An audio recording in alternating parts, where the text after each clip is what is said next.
Você sabia que a maioria das doenças raras ainda não possui tratamento específico? Mas o fato de ter o seu diagnóstico correto evita que a família passe por angústias e exames repetitivos que muitas vezes não seriam necessários. Doutores, é um prazer recebê-los. Eu falei certo. É Liute. Ai, meu Deus. Tinha o Yuyute lá e eu fui falando. Imagina. Obrigada, doutor Leonardo. Obrigado. Muito obrigada que você veio, tá? É um prazer recebê-lo. Eu tô gostando de você em pé aí. E pra falar... Não, fica tranquilo. Que cresce, eu quero crescer. Ah, não cresce mais, né, doutor? Depois de certa idade? É pra frente e pro lado. Ai, meu Deus. É bom, né? Essa parte eu continuo. Gente, doença rara. A gente consegue colocar em números, quantificar quantas doenças raras existem no mundo? Existe em torno de 7.000, 7.500, a gente considera mais ou menos esse número, né, doutor? Assim, Sara, as doenças raras, elas são consideradas raras quando analisadas individualmente, né? Tá. Mas quando você coloca todas elas dentro do mesmo pacote, a gente gira em torno do Brasil cerca de 15 milhões de pessoas, aproximadamente, com doenças raras. Então elas são raras quando analisadas individualmente, mas quando analisadas em conjunto, elas não são tão raras assim, né? Até porque dessas condições, esse número que o doutor falou, que é de em torno de 15 milhões, 12, 15 milhões, 80% são de causa genética e os outros 20% têm condições imunológicas, inflamatórias e várias oncológicas e etc.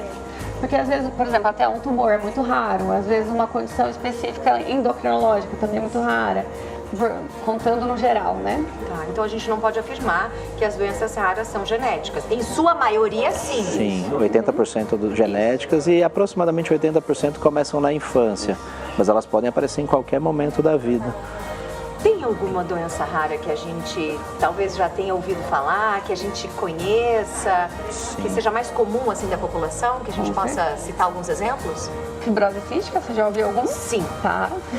É considerada uma doença rara? Também, nós já viemos falar sobre atrofia muscular espinhal, sobre esclerose lateral amiotrófica, sobre neuromielite ótica. Então, assim, todas essas doenças em si, elas acabam sendo consideradas doenças raras porque o significado, né, vai variar de país para país, mas realmente nós temos aí, o que define se ela é uma doença rara é a quantidade de pessoas que estão vivendo naquele momento, naquele período, para cada 100 mil habitantes. E o Brasil segue a OMS, então são 65. Toda doença que tem 65 ou menos do que 100 mil habitantes é considerada uma doença rara.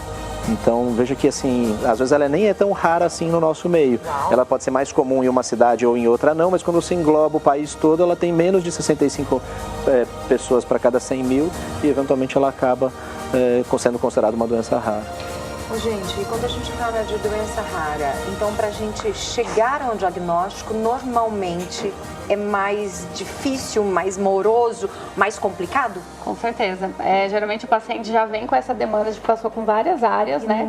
E tem estudos trazendo que às vezes 7 a 8, 10 anos para às vezes ter o diagnóstico fechado. 7 até 10 anos? Algumas das condições raras, sim. Mas você tem pacientes aí com 20, 30, 40 anos sem diagnóstico. A média tida assim são 4 anos, mas você vê que muitas dessas doenças são genéticas e tem tratamento. E esse tratamento, quanto antes ele for implementado, melhor é para o paciente, porque é uma condição genética, ele vai desenvolvendo, crescendo e desenvolvendo cada vez mais os sintomas. Então, se você não faz o diagnóstico precoce, você não trata precoce, não faz a intervenção, seja ela remédio ou fisioterapia, fono, psicóloga, nutricionista que seja, e você, consequentemente, vai piorar a condição dessa pessoa. Então, por isso que é tão importante a gente falar do diagnóstico precoce. E esse espaço que vocês aqui sempre abrem pra gente, ele é essencial. Vocês só quando falaram que vocês querem vir, você só chega. Chega chegando, vocês dois, tá? Ano passado eu estava aqui também falando sobre essa data, né? Até fevereiro é conhecido como mês de conscientização, porque é um mês raro, porque tem menos dias, né? Exatamente. Geralmente é no 29 de fevereiro, mas esse mês não tem, então a gente vem no dia 28 e é um mês daí mundial mesmo. Hoje tem campanhas, até eu tô com a camiseta aqui da Sociedade Brasileira de Genética Médica, remetendo, né, vários desenhos. A gente tem o símbolo da zebra, que cada zebra tem as listras diferentes da outra, né? E aí aqui é só para remeter. Hoje toda a sociedade está usando essa camiseta e o Dr. Leonardo também está usando. Essa daqui é da Aliança Paranaense, então realmente são grupos de pessoas, as associações, as famílias, os pacientes, eles são muito ativos nessas causas, né? Porque muitas vezes o próprio paciente e a família conhecem mais da doença do que o próprio médico que vai acompanhar, porque ele tem contato já com outras pessoas que têm a mesma doença, eles leem bastante. Hoje, né, a informação Informação boa e ruim também, Sim, né? Tem que chamar sim. atenção para isso. Essas associações, elas acabam ajudando muito. É uma rede, né? Em tudo, né? Em conscientização, em chamar a atenção, em estar presente ali brigando pelo tratamento, em advocacy, né? Que é ajudar realmente essa oportunidade de aumentar o conhecimento, o tratamento e exigir, né, das autoridades que ele seja cumprido. Sim. Você sabe que a nossa repórter Ana Contato trouxe uma história, na verdade, 2 histórias de doenças raras. Vamos ver? Roda aí. A Ana Paula sabe, é difícil encontrar outra como ela. Eu tenho artrogripose múltipla, ela me limita a movimentos, tá? É uma condição que a articulação e a musculatura são extremamente rígidas, então ela limita o meu movimento. Condição atinge apenas 1 a cada 300 mil pessoas e é considerada uma doença rara. As doenças raras, elas têm suas particularidades, elas têm as suas limitações, às vezes são doenças invisíveis, sabe? E doenças bem visíveis, igual a minha, assim. O Mário nasceu com hemofilia tipo B, uma doença que dificulta a cicatrização de machucados. Como na época o diagnóstico e o tratamento vieram tarde, as sequelas foram irreversíveis. Eu tenho dor, né? Então eu não consigo me apoiar por muito tempo com a perna, eu tenho algumas limitações, né? Eu não consigo ficar muito tempo apoiado porque eu tenho limitação em todas as grandes articulações. Mário transformou a batalha individual em luta coletiva. Fez medicina, tornou-se pediatra e trata crianças com diversas condições, inclusive as mais incomuns. Diante de tantas necessidades diferentes, quem tem uma doença rara sabe que nem todas as adaptações são possíveis, mas uma condição é fácil de ajustar. Eu acho que a gente precisa realmente trazer voz para pessoas com síndromes raras, com doenças raras, naturalizar as diferenças que nós temos perante a sociedade, mostrar que a gente é parte da sociedade também, né? É minoria, é 5% da população mundial, tá? Mas a gente existe, a gente faz parte da sociedade também. São raras as pessoas que às vezes têm esse olhar, são raras hoje em dia, infelizmente, pessoas que às vezes estendem a mão, que entendem, são raras as pessoas que dão esse espaço para a gente poder falar e divulgar, nos escutar. Somos todos raros, a gente diz, né? Porque somos todos especiais, cada um é um ser único, né? E todo mundo tem esse direito de ter uma vida plena, uma vida feliz. Somos todos raros. Sabe o que eu queria saber? Até esse caso dela, na verdade, o dela ela não tem nem diagnóstico ainda. Eu encontrei a Ana Paula esses dias, que eu fui lá na Câmara dos Vereadores, o doutor Leonardo também estava, e ela falou que ela não tem o diagnóstico Ela não fechado. tem, ou seja, o caso dela não é nem uma doença rara, é um ultra raro. Possivelmente sim. Gente, eu nem sabia que existia isso. Abaixo de 1 para 50 mil é considerado ultra raro. Doutor, se já é difícil a gente chegar a um diagnóstico de uma doença, mas ainda chegar ao diagnóstico de uma doença rara. Se uma pessoa tem um plano de saúde ou tem condições de pagar médicos particulares, de viajar, de fazer exames, agora eu me pergunto, para quem não tem condições, para quem é atendido pelo sistema público de saúde, isso pode demorar ainda mais para ter um diagnóstico? Pode ser mais difícil?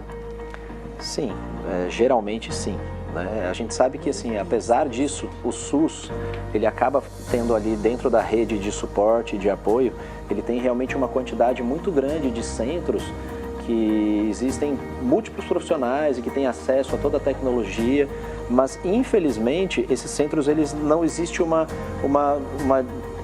oportunidade para todos os estados de maneira adequada. Então, assim, você pega grandes centros, tem muitos desses centros, e centros menores ou regiões de alguns estados que não tem absolutamente um geneticista.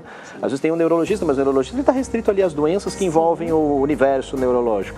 Então, muitas vezes, seria assim, a disponibilidade do SUS ela é um pouco menor. E o acesso, obviamente, aos tratamentos também, ele fica um pouco mais restritos, porque os planos de saúde são obrigados a pagar alguns medicamentos seguindo as regras da ANS, enquanto o SUS está sujeito à análise da Conitec, e a Conitec é um órgão que vai analisar se aquele se aquela doença foi tratada de maneira correta, se os medicamentos foram utilizados de maneira correta. Muitas vezes eles questionam que tem que ter dezenas a centenas de pacientes, mas você tem 6 pacientes no país só com aquela doença, tem que testar o remédio no próprio país para ver se ele funciona. Então, essas condições vão dificultar também não só o acesso ao diagnóstico, mas também muitas vezes o tratamento pelo SUS. Júlia, por que comemorar? Por que colocar uma data de conscientização? Por que isso? É muito importante a conscientização. Então, como o Dr. Leonardo também mencionou, às vezes pela dificuldade que o paciente tem em chegar ao seu diagnóstico, quanto mais pessoas a gente comover ou conscientizar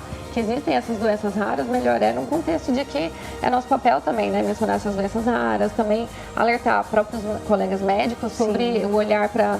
Tem uma frase, até colocar no meu Instagram esses dias, que é quando ouvir cascos, né, ouvindo cascos de como se fossem cavalos, na medicina a gente geralmente tem a hipótese primeiro que é um cavalo que está chegando, mas pode ser uma zebra. Então, uma questão de que pode ser uma doença rara, né, uma questão também de que temos que ter esse olhar atento para pensar que talvez seja uma condição rara. Então, conscientizar colegas médicos e a própria população para, às vezes, olhar, olha, eu acho que meu filho tem isso, eu acho que eu tenho isso, para que lá atrás também do diagnóstico, né? E aí, o mais importante é com especialidades, né? A neurologia, a genética. Nossa, mas da área da genética a gente pega condições raras da oftalmo, da cardio, da endócrino, da gineco, da reprodução, todas as áreas. Deus. 43 999520380. Você conhece uma pessoa que tem uma doença rara? Você tem alguém na família?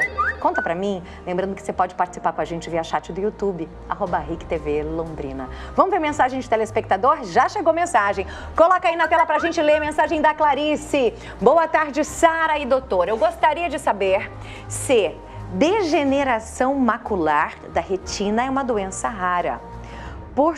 Porque o tratamento é caro e muitos não têm condições de fazer. E o SUS não fornece o suplemento porque não é visto como medicamentos, e sim como suplemento alimentar? Pergunta da Clarice, gente. E aí? Bem específica, né? Essa Bem é específica. Eu acho que na questão da oftalmologia, às vezes, não é tão frequente. Pode ser que seja uma Pode ser que condição seja rara, considerada assim. A gente teria que ver, investigar melhor qual é a fundo a causa dessa degeneração dela. Pode ser uma causa genética. Tá E certo. aí a gente tem que ver as estimativas, etc. Tá certo. Júlia, obrigada. Doutor, obrigado.